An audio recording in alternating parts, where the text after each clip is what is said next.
Silakan. Penyampaian visi misi kandidat wali kota dan wakil wali kota diawali paket calon nomor 1 Ide Bagus Rai Darmo Wijaya Mantra, I Gusti Ngurah Jaya Negara.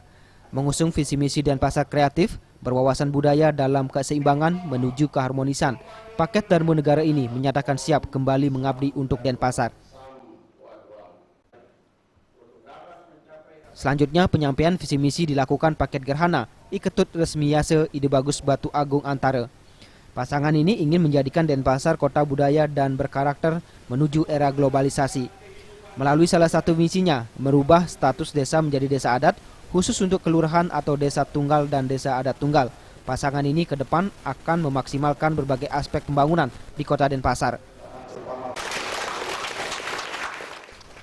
Sebagai kesempatan terakhir, pasangan Imade Arjaya Anak Agung Ayu Rai Sunasri menyampaikan visi misi untuk terwujudnya Denpasar sebagai kota taman yang mandara. Paket AS yang diusung koalisi Bali Mandara Merah Putih ini menyatakan kesiapannya membangun Denpasar yang semakin baik. Penyampaian visi misi calon wali kota dan wakil wali kota Denpasar dihadiri seluruh anggota dan pimpinan DPRD Kota Denpasar.